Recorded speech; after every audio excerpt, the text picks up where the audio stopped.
Hey guys, welcome back to Ever Evolving.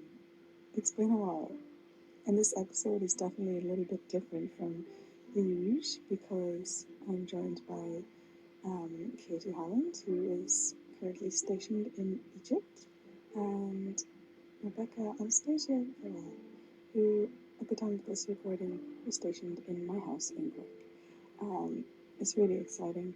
We explore a lot of topics to do with the sacred feminine, the life force energy within us all, healing, and awakened belly dance. And let me tell you, that is interesting, exciting, and you're going to want to hear about it. This podcast is going to tell you all you need to know about the amazing workshop that is being held by Katie and Rebecca in West Cork in April 2024. Any of this piques your interest? It would be a well-worthy experience to have. I certainly am very much looking forward to it. So we definitely cover a lot in this episode, and there's lots of giggles, and there's lots of deep inhales. So yeah, I hope that you enjoy, and definitely consider coming along to the workshop because it's going to be absolutely wonderful, blissful, and lots of fun.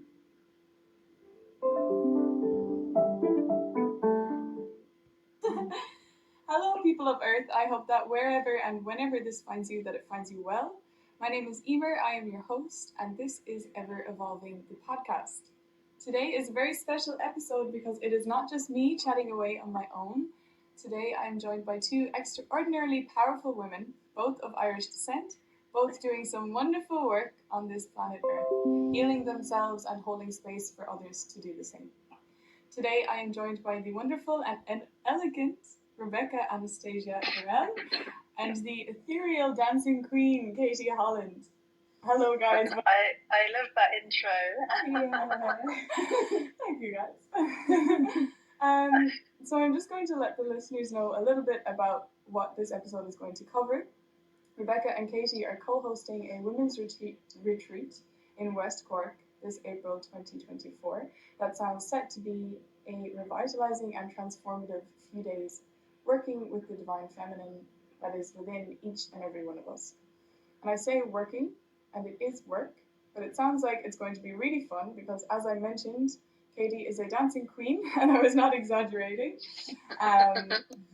Katie has been dancing since she was 3 years old and is the creator of Awakened Bellydance, which we will be speaking about shortly. So I guess I'll start by asking you, Becca, maybe how you guys know each other. What's the story? What's the crack? Okay, so yeah, I first came across Katie's Awakened Bellydance work back in 2020 during the lockdown during COVID. And she was hosting with those that were training with her a 21 days Awakened Bellydance workshop online, free on Facebook. And I participated in it, and I found it extremely powerful and transformative. And I continued doing that. You do it every year, don't you, Katie? Now, yeah. So I did it again the following year, 21, and then in 22, and then I got in contact with Katie in 22 for doing one-to-one sessions. And we kind of got to know each other a bit through that. And I then also trained in a dance with Katie last year, 23. I'm counting the numbers as I'm going along, to be honest. But yeah, so I had such profound experiences with the Awakened Bellydance. And yeah, I just really wanted to bring it here and share Katie with the world. So, Katie, would you be able to enlighten us? Well, you could actually maybe begin by letting us know a little bit about your history. What brought you to belly dance? Okay. I started learning belly dance when I was 15, and this is now 30 years ago, which feels really crazy. So I've not I don't really remember life without belly dance or without dance, because I was learning ballet and tap and jazz from when I was 3. So my whole life has been filled with dance. And I knew that I wanted to be a dancer, but I didn't know what kind of dance, but I knew I wanted to do something different to everybody else, of course. And when I was 14, I was actually watching a concert by U2 on the TV, and they had a belly dancer in the Mysterious Ways song. And I saw her and I said, that's what I want to do. And, that's the dance. And so went back to school. I was doing my GCSEs, and we had a careers interview, and the woman was saying, okay, what are you going to do? Like, what's your plan in A-levels and university and everything? And I said, I don't know, but I think I want to be a belly dancer. And she's like, okay.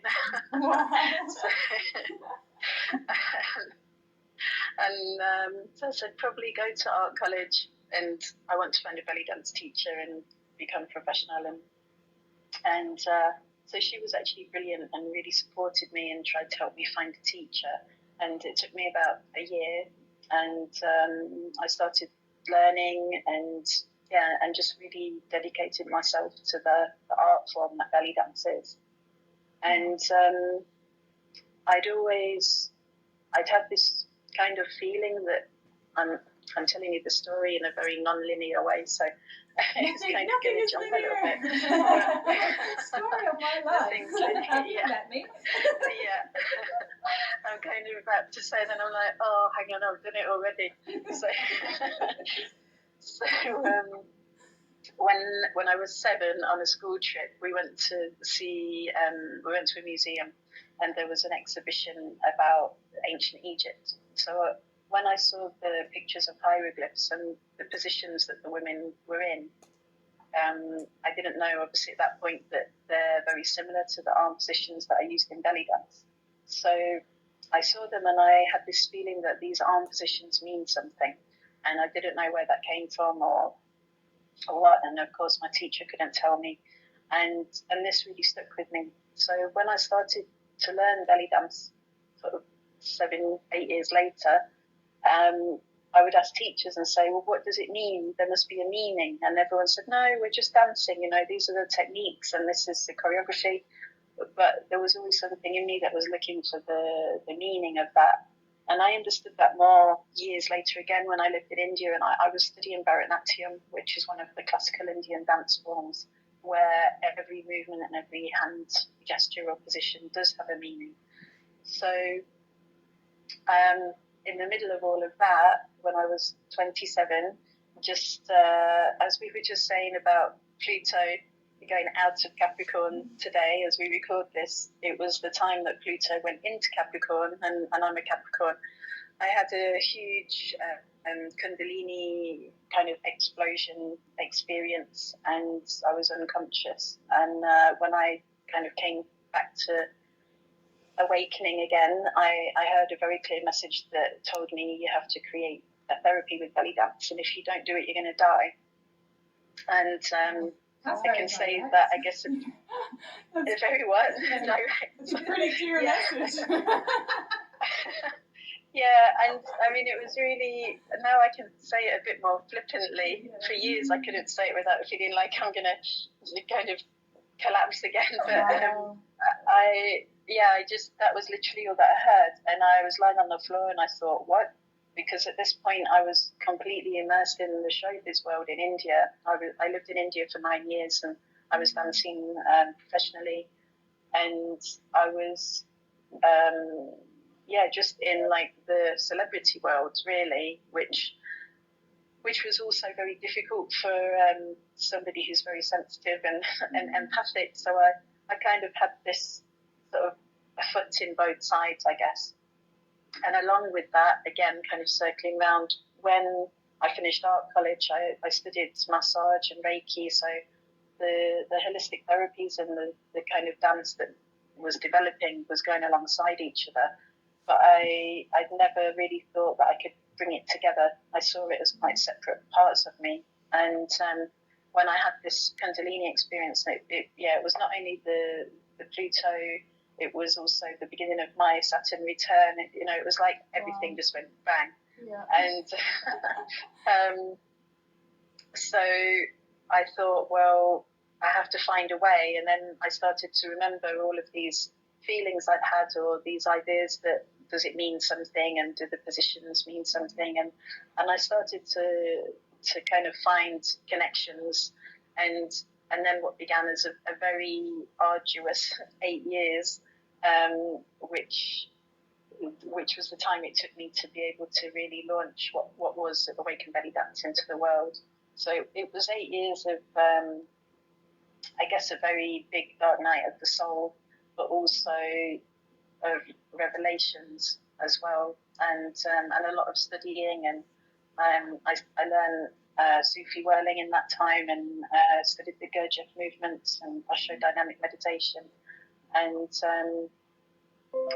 slowly I was understanding more, mostly about me, my own body, my own energy, how to manage it, how to work with it, because I then also had other Kundalini explosions as well, not as strong as the first one, but still quite crazy things happened.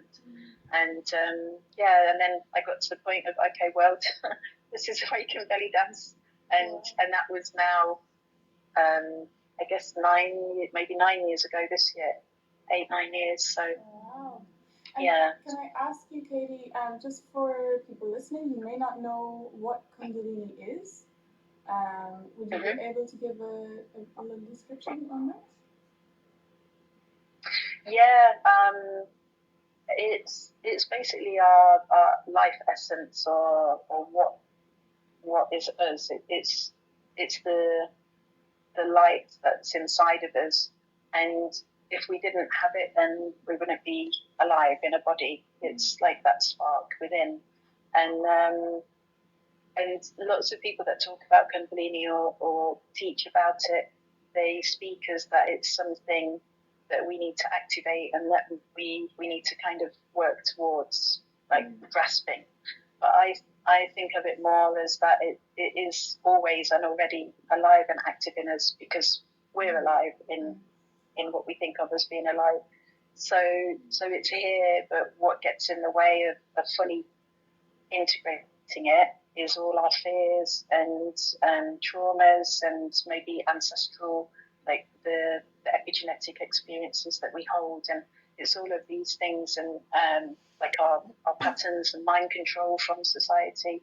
This is what makes the distance, but actually it's already here. So Kundalini is a bit of a buzzword these days, but you could call it your life force, like in Star Wars. Like, it's your field of force. So yeah.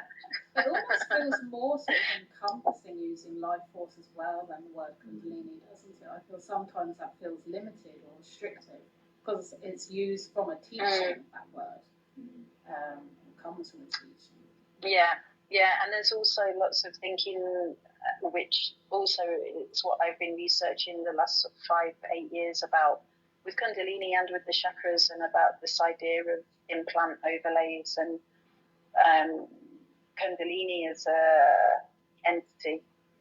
So how true is it to our true essence? And are these things put in place at birth as control systems?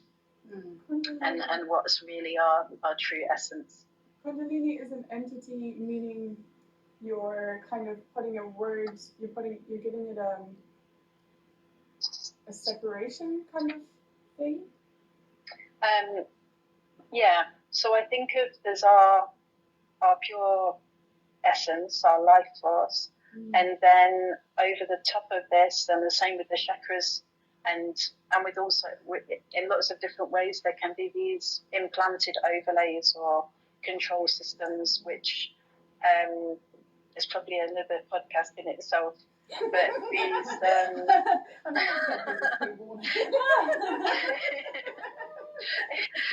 these the way that I see it, it's like a computer, like a motherboard, and you have the base of it, and then you have these systems that overlay that this controls this and this controls this. So as we know, or the way I think of it is that everything in this world is inverted. So maybe Kundalini, what we've been told is Kundalini isn't actually bringing the freedom and enlightenment that we've been told. Maybe actually it's the opposite, and it's squashing really what's the true light within us. Cool. So I suppose speaking of that life force energy, would you like to tell us a bit about the inner dance and what that concept is all about? Yeah. Well, I mean, I think with inner dance, I find that each person that facilitates it, they have their own flavour to it, their own sort of vibration and frequency that they add to it, and then how they present it. And I know you've heard me like say it a million times already in the sessions, but so basically in an inner dance session, what we are doing is, as a collective, as a group consciousness, we're surrendering to our life force energy. And through the resonance of that, it becomes active within our bodies and moves through the body, held by the frequency of the music in the session, which I'm working with anyway, from the training, the 12 stages of awakening. So go on a bit of a journey, a wave. And yeah, there's releasing that can happen. There is, you can go on some people leave and go on a trip. Yeah. Maybe Katie would like to share some more about that, because she's actually currently running a year-long study group. Oh, wow. On it. Yeah. Go for it. Go for it. Even as you were talking, I was feeling myself starting to oh, okay, I'm there. Actually, can I just show you? I'm holding a rock right now, and I didn't mean to pick this up, but I think there's a reason for that. So, stay on the earth right now. If first of all, if I can just add to what I was just talking about with the overlays and everything, the way, or I guess my interest in life is how free that we can be, free from ourselves and free from anything that might be imposing on or encroaching on our freedom. So this is why I look at things in this way of like, okay, what's really the truth in this, and is it like a program, like a computer program, that type thing that we're holding, and what would happen if we could let go of that, like this belief in the chakras and the control that they potentially have over us. So so I'm coming from this kind of place of how free can we be, and how far can that go. Wow. So with inner dance, I'm one of the trainers it's a year-long advanced course, and I think there's something like almost 200 people around the world on the course, and there's different trainers in different countries who are teaching in their own languages, and we have pretty much every week there's either a group call with our sort of local groups, and then we have the global calls with Pai Verrall, who's the founder of Inner Dance, and it's taking people through really the history of inner dance and how it's evolved, and lots of study and data that's been gathered over the years, and then so that people who want to hold their own trainings or want to be facilitators, they can then go on to do this. And it's the first time that we've ever done something like this, so it's really, really interesting, but also kind of nerve-wracking as well. But now we've started, it's like, okay, we're in it now, but the build up to it was like, ooh, it's like holding so much. But it's I feel really privileged to be part of it.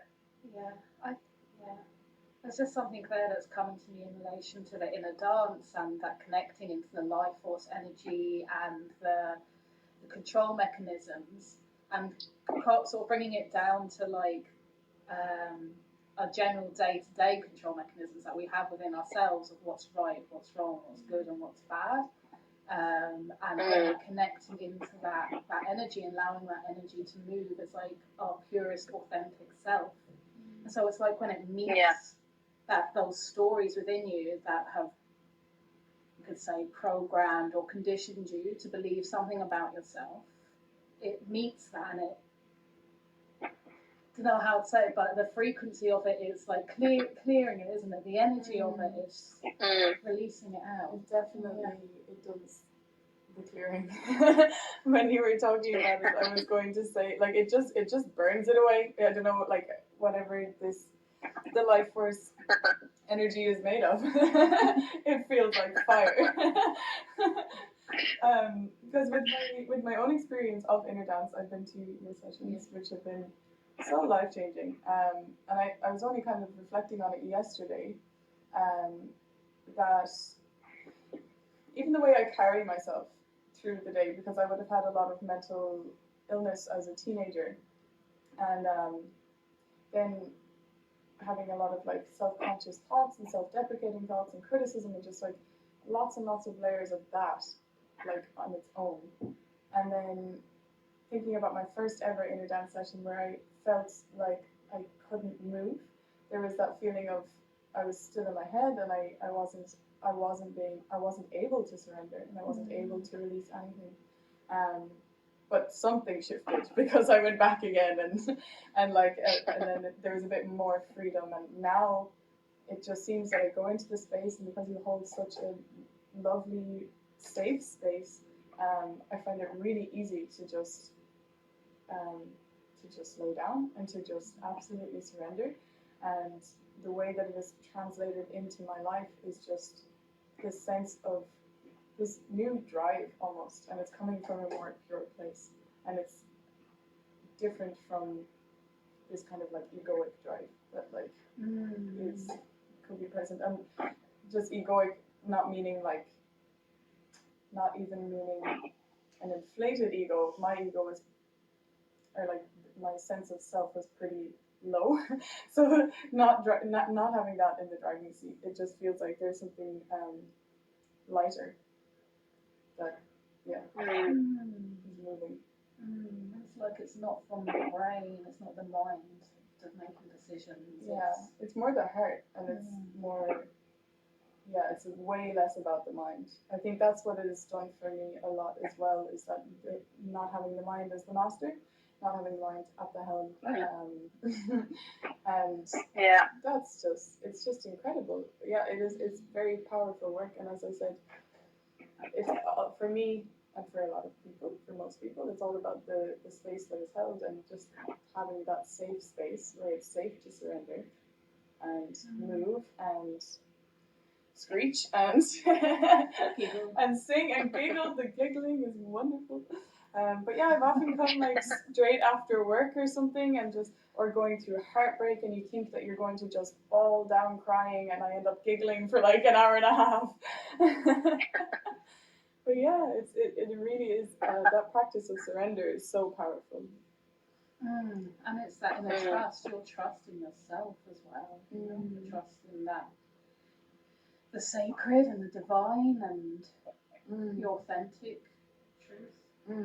Yeah, and also with both inner dance and awakened belly dance, it's coming back to our body's intelligence and everything that we hold in our body. All the answers to all the questions we haven't even thought of yet. It's all in this place and in ourselves, and we have access to the morphic resonance, like the collective consciousness of everything. So we can access information from the beginning of time to the all around the end, and from our ancestors, and from the multiple lives that we might have had, and we can bring it all more into a unity within us, so that that self-awareness and self-knowing is coming from within. And when we start to unlock all of those places in ourselves where we're holding that, that's when you get the laughing and the emotions and the shaking and and the sort of expression, and sometimes stillness as well. It can be really an inner journey. was just going to ask, would you be able to kind of give us an overview of, or in depth, whichever you want to go, of Awakened Bellydance and how it might be different to kind of, so for inner dance, in my experience, one would lie on a mat and just allow, the music to happen and allow the body to then, if it wants to move, it can move, and if it doesn't want to move, it doesn't move. But so I can imagine Awakened Bellydance is a bit different than that. So please do tell us. Yeah. There are elements of inner dance because I originally went to inner dance as part of my research on my journey of Awakened Bellydance. I had no plan that I was going to be a facilitator or hold trainings or anything. I'd been looking for somebody who knew about brainwaves and how to work with them through music and through movement, and I hadn't found anybody apart from Pi. So I went thinking, okay, I'm on my research mission, and that's it. And of course, a whole lot more happened. And so as you said, with inner dance, everybody starts lying down, and there's no guidance in the movement. It's completely coming from the person. And this can be different every time you go to a session. Like you've probably found that sometimes you might be very active or noisy, or you might be very quiet and still, and combinations of those. Sometimes it can be very trippy. Sometimes you feel that nothing's happened, and then the next day you wake up and think, hang on, something did happen, but I don't know what. And and then the facilitator will come and work on you. So there's touch involved as well, if people are happy for that. With Awakened Bellydance, we're also working with the brainwaves, and I expanded on the theory from inner dance, and I connected with the ancient Egyptian alchemy, and sort of combined this with brainwaves, with movement, with different stages of emotion, and then of course working with the belly dance movements, because they're made up of circles and figures of 8, which is exactly like sacred geometry. When you look at the flower of life and all these different sort of egg of life and everything, they're all from circles and 8s.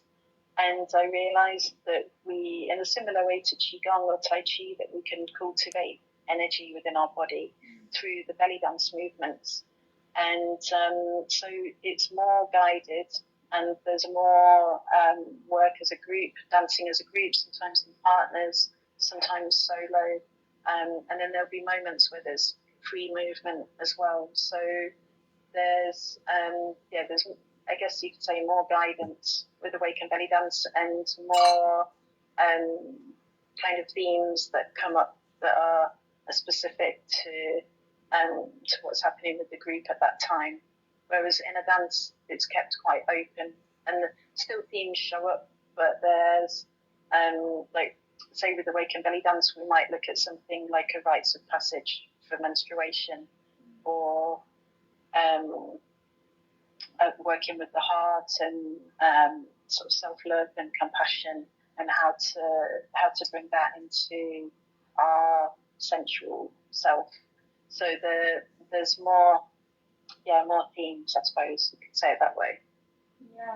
Yeah, because I found any themes that kind of come up in inner dance, unless there is a sharing circle afterwards, they mightn't even come out, and you mightn't even see the connection there. In Awakened Bellydance, is it more through the process that you might notice the theme that's coming up, or is it more of a purposeful thing? No, usually I've got several playlists which are working sort of with different themes or like different energy centers. But what actually happens is completely intuitive and depending on the group and the group energy. So anyone that trains with me, I teach them or guide them in this way, that it's not to have anything planned in advance. We're really listening to our body and connecting with the group, and then this is what brings things out. So it can be all kinds of, it can go anywhere. It can be very cosmic, it can be very, like about relationships and very here and now. We've been to all kinds of places. Sounds wonderful. But also, would you be able to let us know a little bit about the brainwaves? I would find that very interesting. What you learned on your research trip. Okay. I mean, I'm still learning. That was the very beginning and the sort of basis that this is possible. And now this year it's 10 years that I've been involved with inner dance, and Pi is doing so much research, and we're finding out more and more things, and they're actually measuring brain waves when certain kinds of sounds or music is played, and seeing which parts of the brain activate. And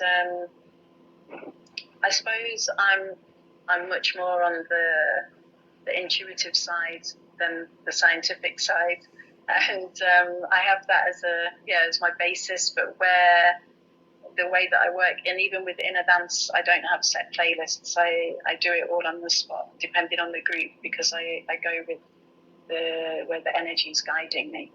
So the brainwaves, if you think of it a bit like steps, that you're taking people into waves. So you're building the brainwaves through the music or the movements. You're building it up to a point, and then you're dropping down, and then you're building up, and then dropping a bit lower, dropping, then rising higher. So it's kind of a bit like a roller coaster. There's maybe several roller coasters combined into one.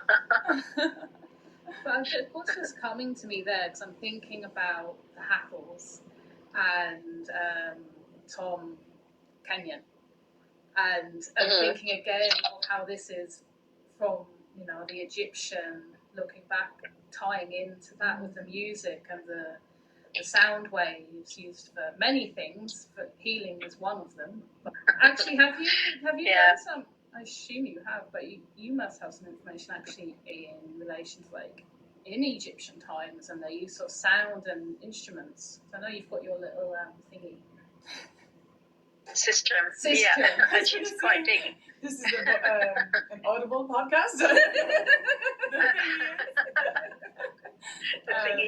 I would like to actually add because I know you have a connection with ancient Egypt, Kemet, and if you would let us know about that as well, and then I will come to you, Rebecca, because I find it very, very interesting. It's fascinating. Well, where to begin? 4,000 lives ago.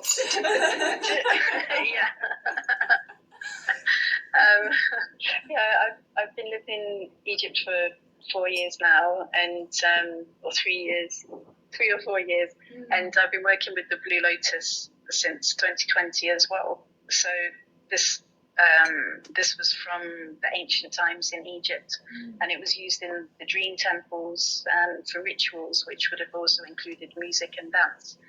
So we know, of course, that the ancient Egyptians were very into immortality and tracking the astral realm, and this is exactly what the Blue Lotus was used for as well. It was like how to, again, know yourself, and also how to create these dream world experiences of not here but not there, and how far can you go with that. So they were creating near-death experiences, and the same in India as well as in Gujarat, where the Tantra temples are. They were working with the Datura plant, which is even more lethal. I mean, Blue Lotus is very subtle, but it's very powerful. But I've had near-death experiences with the Lotus myself, and lots of dream time experiences too. So part of that, the shaky thing, is the sister,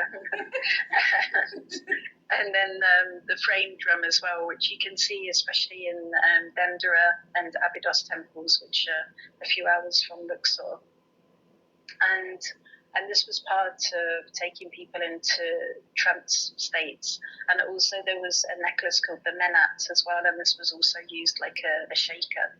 And so they appear to have been very adept at this, how to go into conscious trance. And this is something that really interests me. And of course, in day-to-day life, through the TV and everything else, most people are in some kind of hypnotic trance, TikTok and swiping or Tinder or whatever. Not the Tinder trance. So,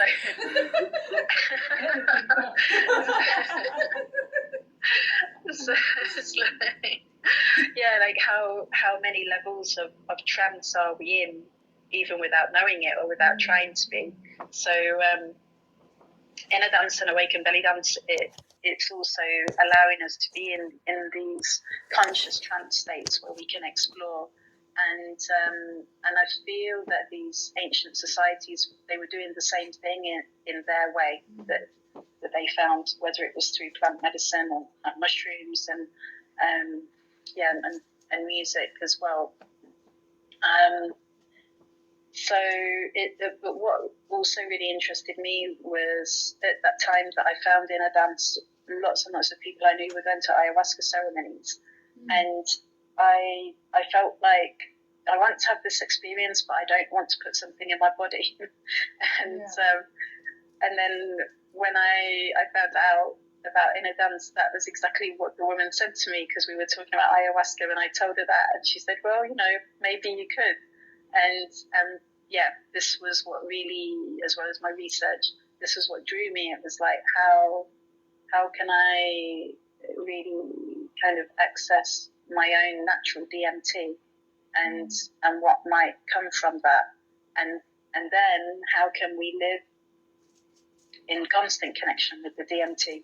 So not necessarily meaning that we're kind of tripping all the time, but being more in this kind of liminal place that it's like that as above, so below. Like we're here and embodied, and at the same time completely connected to everything.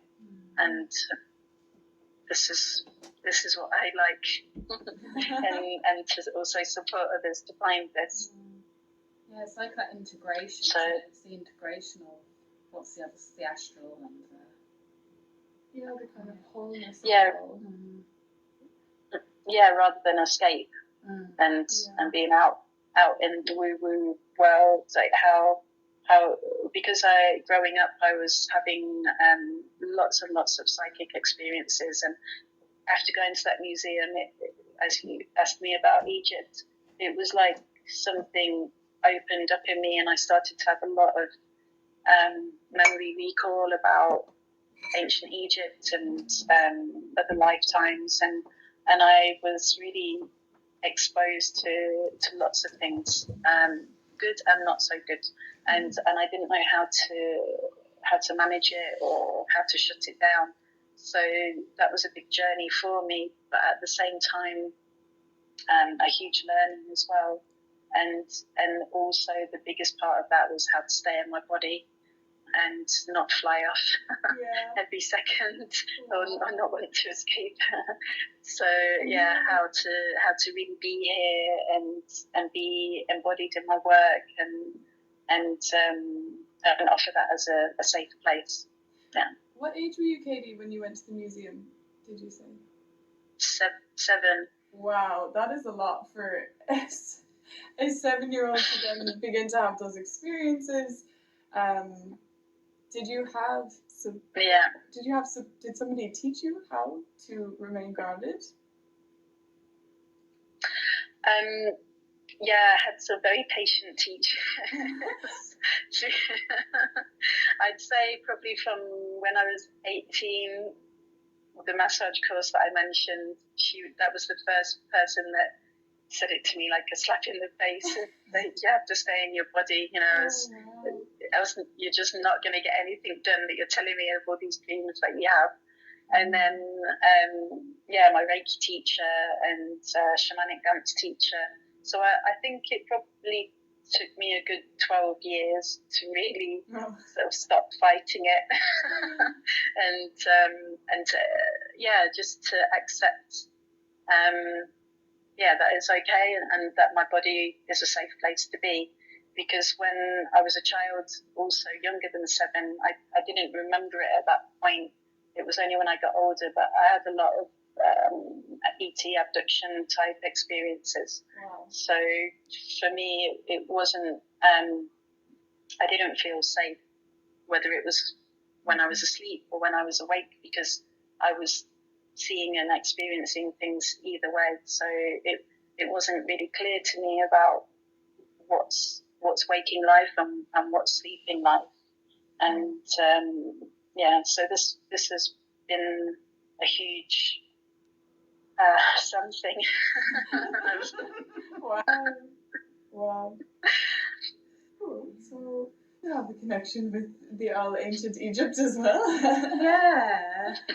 Do you want to tell us about it? Tell us about it. Yeah, I guess I kind of only really came into my awareness that that's what has been going on a couple of years ago, when I experienced my own Kundalini awakening experience, which was a bit of a blast of an experience. And did that last? I guess it was about 6 months of experience, but I was also at that time quite obsessive about meditating as well. I needed to meditate like 3 times a day. I was like meditating 3 hours a day because I felt like I needed more and more and more information. But through those one of the first, when I first had the Kundalini awakening, and I was chanting and shaking around like a mad thing, as you do, and I didn't know that was a part of that. Yeah. But out of nowhere appeared in my hands these 2 rods. Well, I didn't know they were rods at the time. It's like those 2 energy bars is the only thing I could explain them as, in my hands. And I held on to them, and the shaking stopped, and I could still feel the energy in my body, but I wasn't flying around all over the place. So then I was like, oh, I wonder what these are. So I Googled it, energy bars, and then what came up was the Egyptian rods, and then realising that was balancing my energy in the meditation. And so I've had a few, like, I guess you could say it's past life experience. It could be multiple other things as well.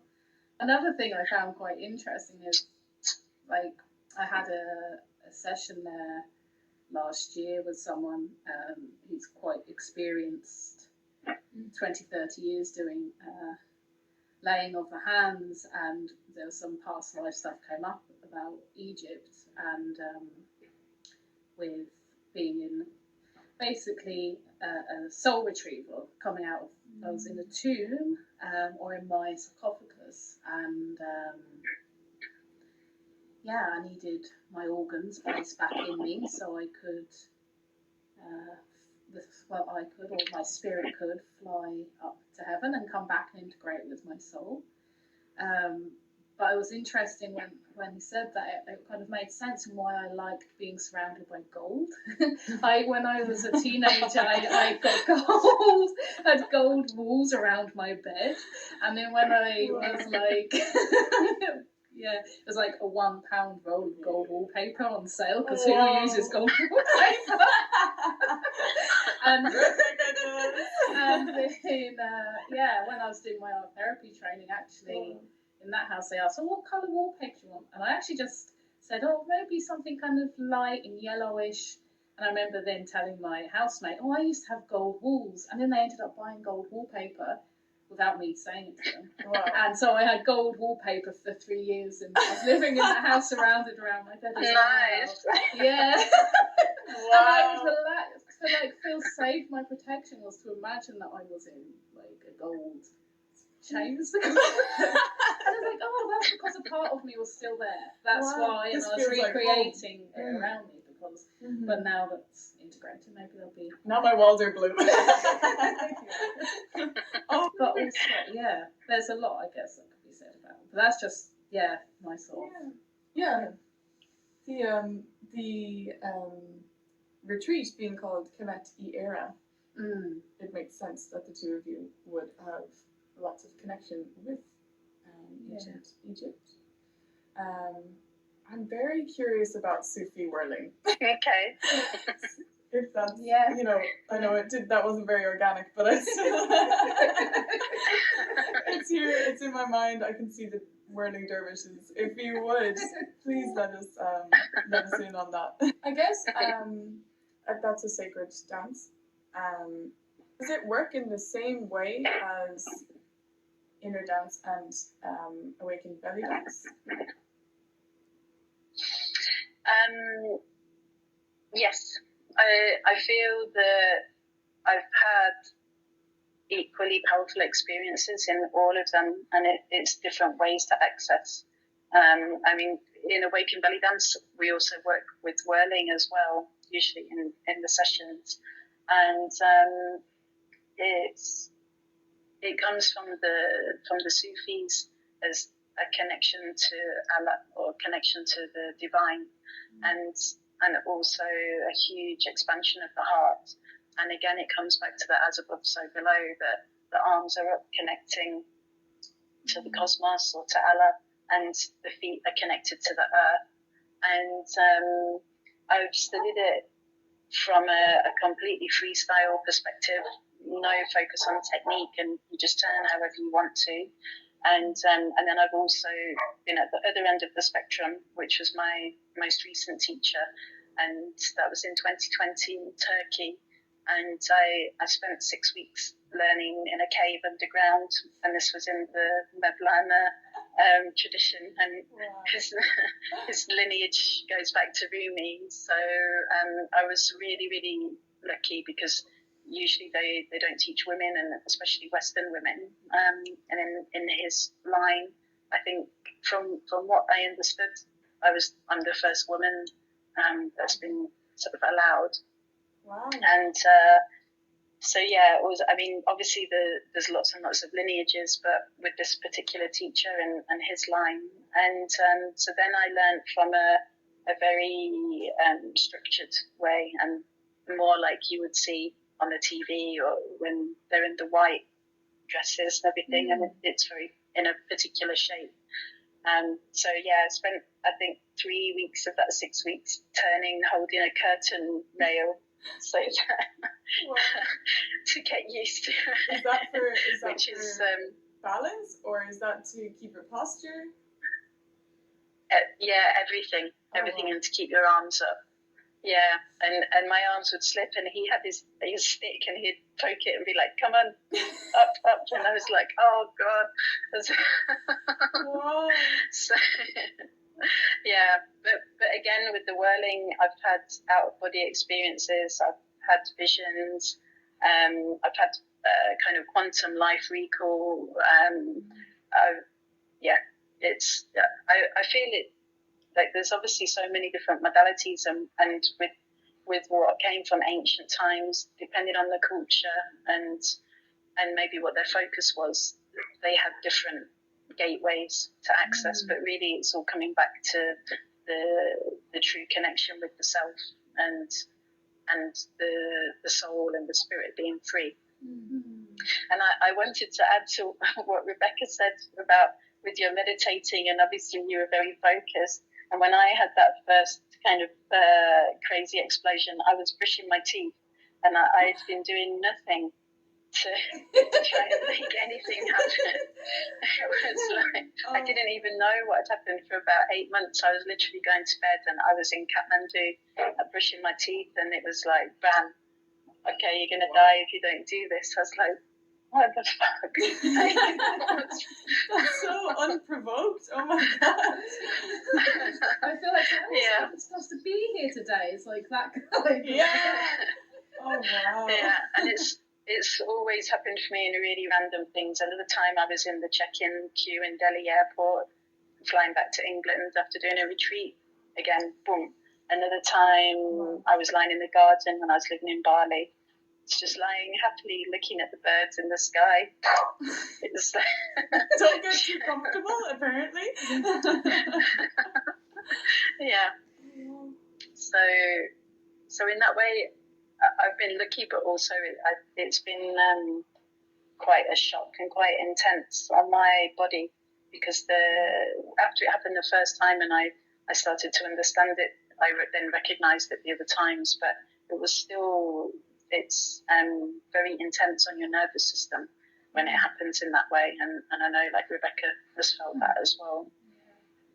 So it's quite a challenge for the mind. I mean, the consciousness is literally being smashed open, or the psyche's being smashed open to make space for new information coming through as well. That's, for me, from my experience, and it can be quite scary. You can see things and you don't know if what you're seeing is true or it's an illusion or what is going on anymore. It's kind of a very weird place to be. Yeah.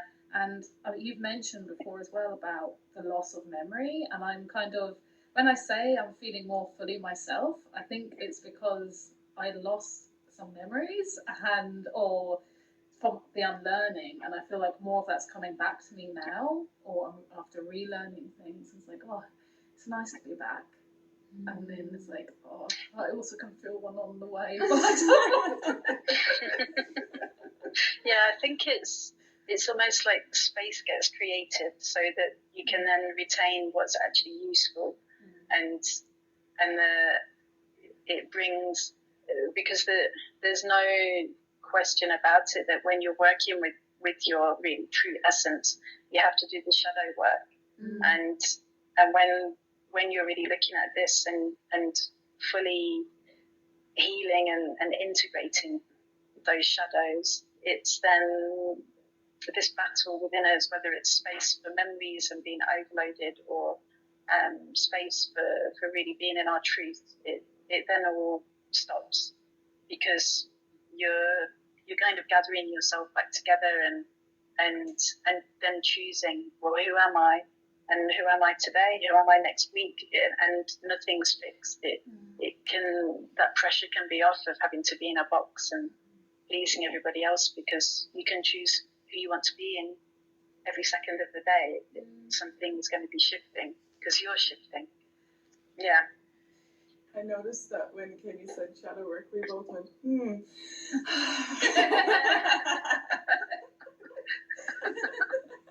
So because I have a lovely neurodiverse brain that goes from one topic to another, I want to go back to Egypt because I forgot to ask you about the ancient Egyptian alchemy. What would you like to know? Where is it coming from? I guess, what is it? If that is not too much of a broad question. I can tell you what I feel it is. Yeah, of course. Yeah, absolutely. And remember, I could change in any moment, so if you ask me in 2 weeks, I might give a different answer. I love that.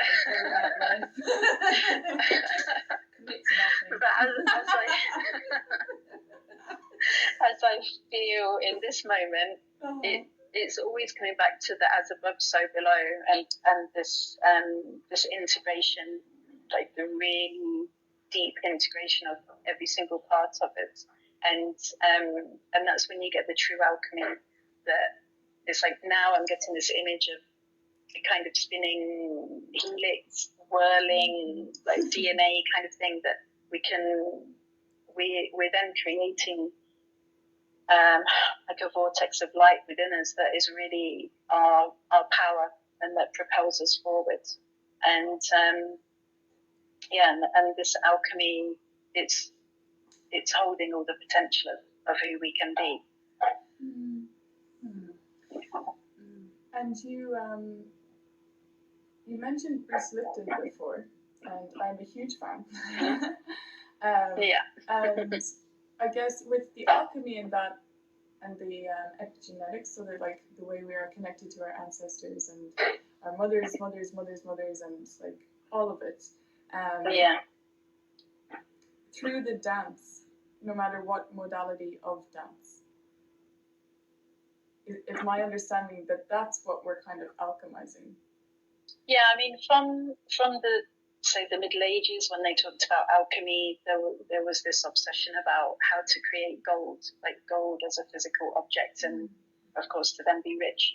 But really, the true alchemy is you as becoming the gold. So, as I said, the highest potential that we can be. So really, when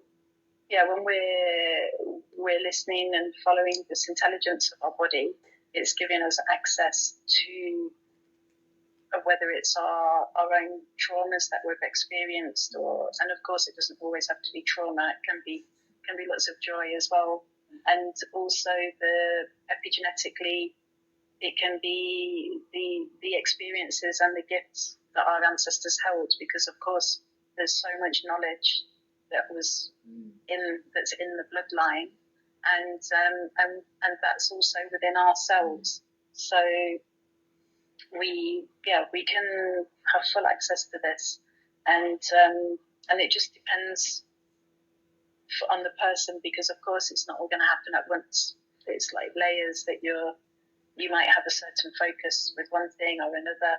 And like for me, this has been a sort of ongoing healing that I've been doing for most of my adult life about ancestors, and there's a big connection with drowning and shipwrecks and various sea-related things. But in particular, in the last year, this came up.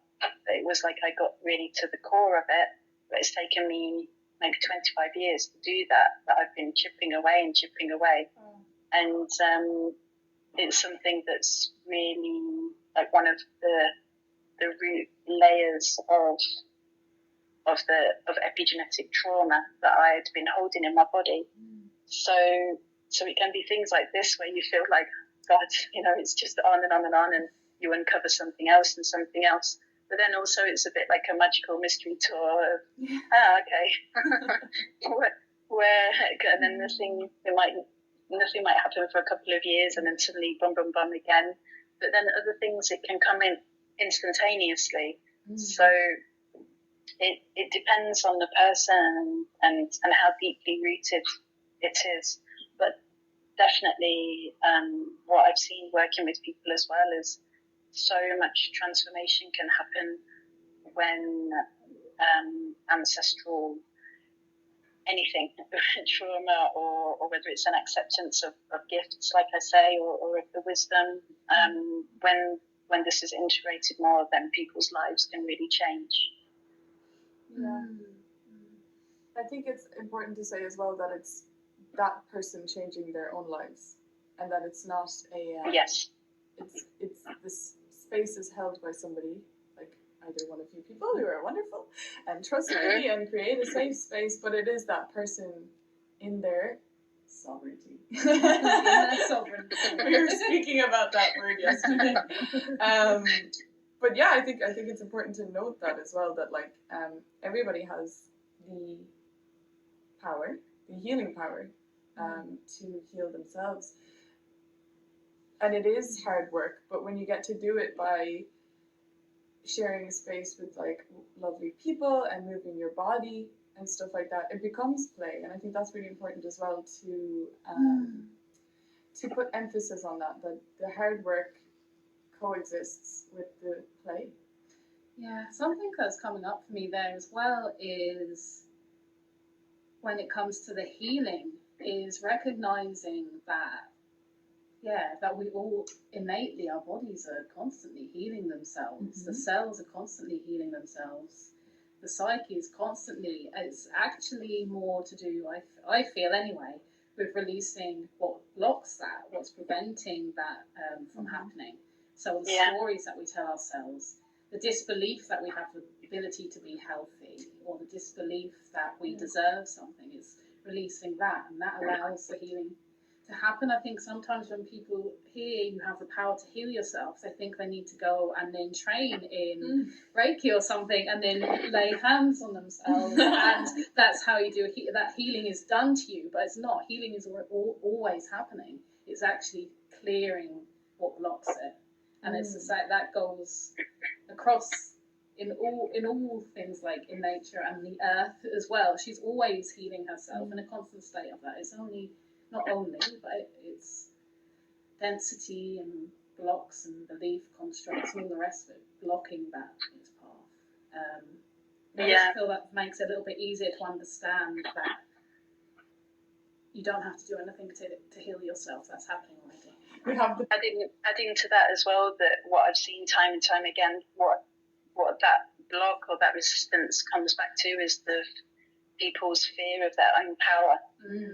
So whether, like, a really obvious example is thinking of the witch trials, that you were thought as something magical or doing something bad with magic, and so you were killed or you were tortured for it.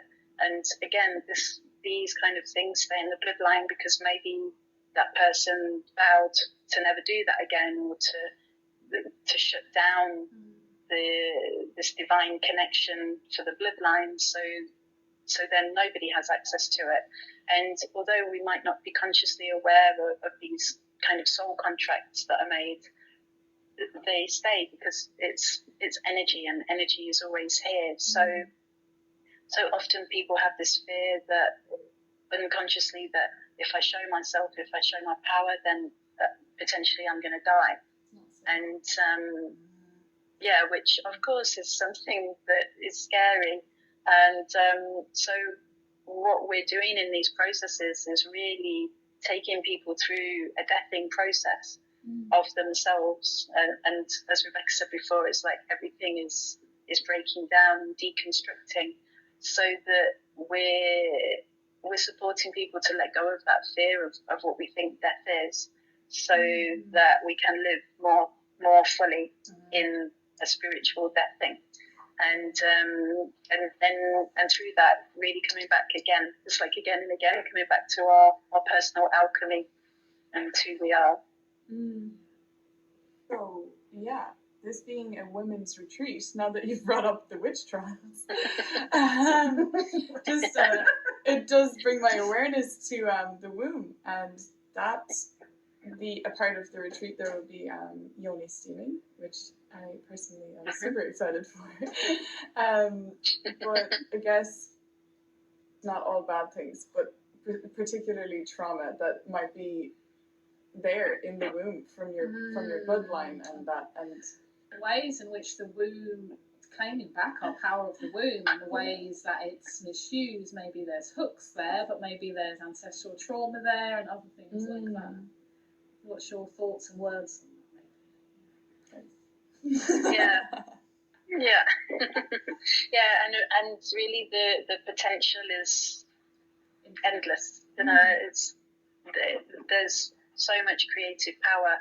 I always think of the womb, whether somebody has a physical womb or not, there's still an etheric womb there. So it's like a treasure chest. What can we find there? What's the potency and the creativity that we have access to? Because we have way more eggs, and men have way more sperm than we actually need for how many babies that we create. So, what is that? What's held in those little seeds, or those sparks of creation? And how can we channel that into every aspect of our life, really? And to give ourselves access to it.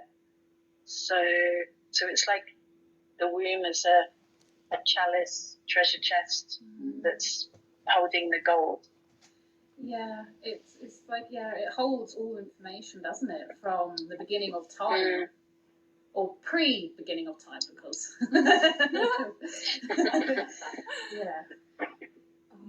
So we want to kind of clear possibly anything that could be interfering with our access to that, or if someone else or something else was accessing that information from there as well, and that powerful creative energy that's in our wombs is for us to use how we choose to use it. So it's removing the blocks again to reveal the wisdom that is there anyway.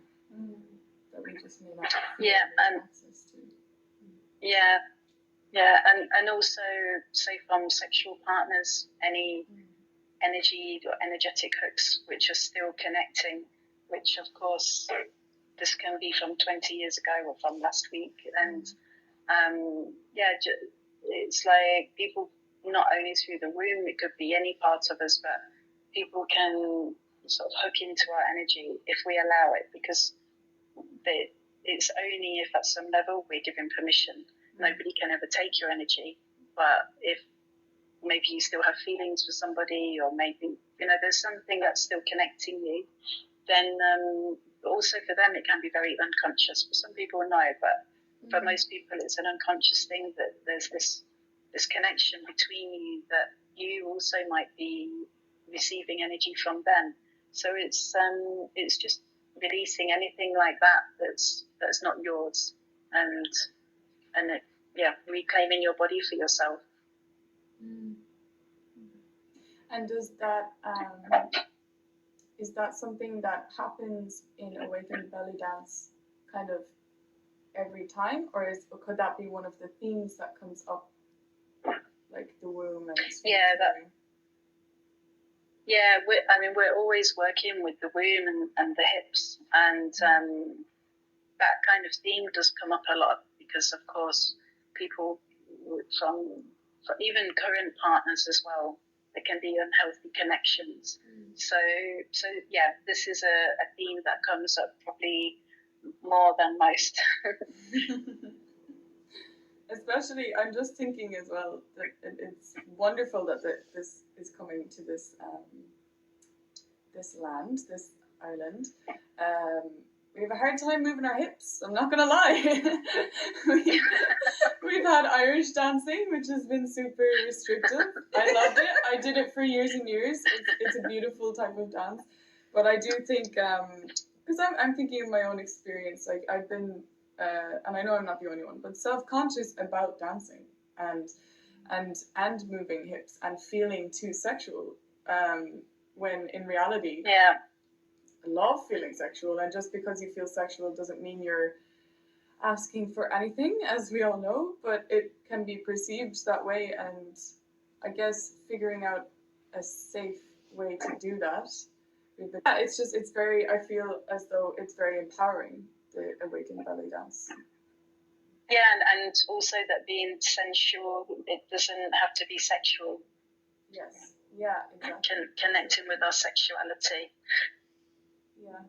And I just wanted to say as well about the dance aspect of it, is that for people to come to the retreat, they don't need any experience in dance or belly dance. The focus isn't about technique, it's not a performance. This is really about connecting with our body. And because people always ask, and they say, oh, do I have to show my belly? And no, not at all. You can be in your onesie if you want to. That is good to know as well. That is fantastic. Yeah. But as you say, there's this such stigma, and even the pubic bone, like the pubis, in Latin it means shame. So even this part of our body has been named shame. So if you think about everything that's been projected to that area and to our hips, and what it is to be a woman or a young girl, and how to be a good girl and have your legs closed, and what you should wear, and I mean, I think it's time to fuck this shit, really.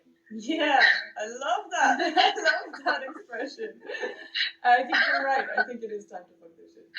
And it's very exciting. And I know a lot of people who feel the same. It's like this urge to be sensual, but there is blocks there. There's a lot of blocks there, and I've definitely experienced them myself, and have had to use that fire. I'm feeling like something that I feel I've learned, and probably from the Awakened Bellydance as well, as much as anything else, is that owning of the sensuality of my sexuality. You were saying, I was thinking recently, I can feel sexual or sensual, and I'm not asking for something, and to hold it in my own body, and actually for me to experience it and enjoy it for myself, and even just walking and feeling my feet on the ground, and almost this constant making love to the self just in the being, and that's like a really lovely feeling and state to be in. rather than feeling like, oh, if I have this, I must now find someone to give it to, this energy. Constantly give it away. Yeah. Yeah, but it can be a state of being in that deliciousness. It is. It's yummy.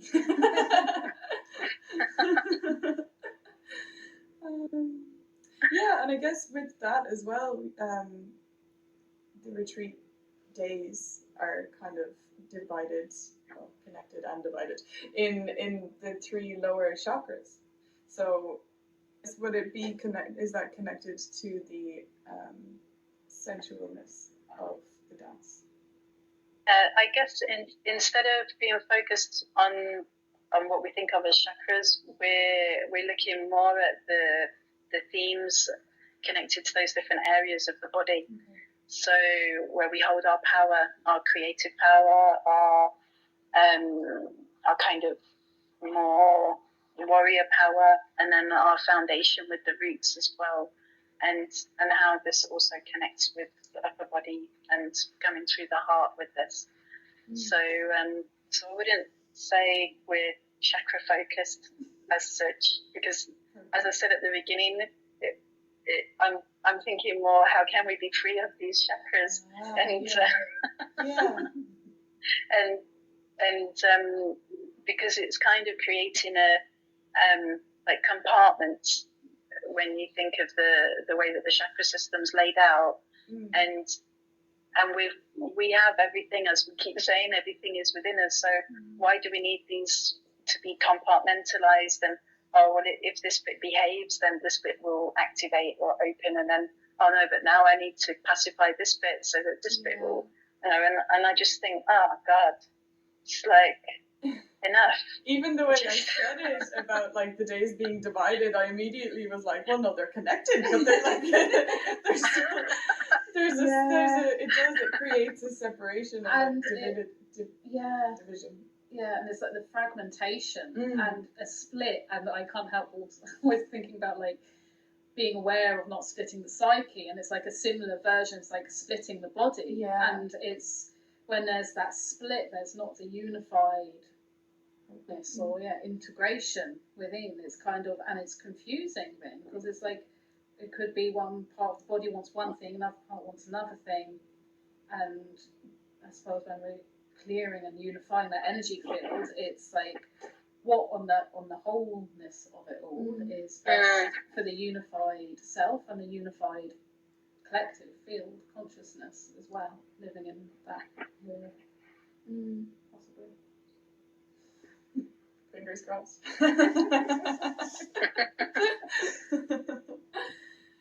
So it is going to be from the 19th of April to the 21st of April, and the accommodation is camping, though there are some beds available in a dorm in the house and the property, which will be an extra charge of €75 for the people who book those spaces, but you have to book them fast because quite a few people are wanting those the beds rather than the camping. Though with this centre, when it comes to the camping, if the weather is bad, you are given permission to sleep inside the centre as well if you have your sleeping bag, whatever.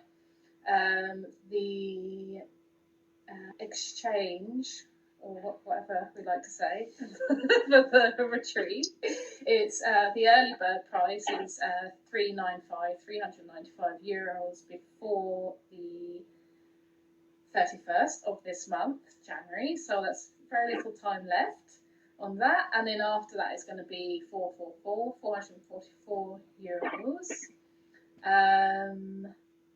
Everything is included in the price, in the sense of all the meals are going to be included, which are going to be cooked by a professional chef, also known as my brother, who is a professional chef, and he is super duper excited creating the menu for this, and like in the theme of Egypt as well, and trying to come up with like his. So I'll see what we have. That's how you know it's going to be good food. There's a lot of passion in that. Yeah, there is. Oh yeah. Yeah. And So we haven't mentioned there is going to be Blue Lotus ceremony as well. I guess we have spoken a bit about Blue Lotus. That's included. The cacao is included. So maybe might work with some sacred oils as well a little bit. That's included. So what's not included is getting there, basically, your transport to the location. If anybody needs any help with figuring that out, you can get in contact with me as well. I know there's a few people flying over from the UK, so there will be some carpooling from the airport and from the Cork City. Yeah. And timing? Oh yeah. The arrival day. So I initially put down 11 a.m, but I'm constantly changing. we're always changing. We're never the same person. Working with me is not an easy thing. So, it's exciting. It's living on the edge. Definitely. So I adjusted it to 12 p.m. for starting on Friday because for time for people to get there, 12 p.m. Friday the 19th. Friday the 19th, and then we'll be closing 2 p.m. on the Sunday. So I guess just to add that we've obviously spoken a lot about trauma release and emotions and exploding energies and things like that. Is that it doesn't necessarily mean it will be like that. It can, depending on you really, on the person that's coming. yeah. It can be very, very blissful, very peaceful and integrative. And both me and Rebecca are very experienced sort of therapists in a few different modalities. So we're used to holding space for groups, and that if there's something that needs to be expressed, then you're in a safe place to do that, and we'll be held in that.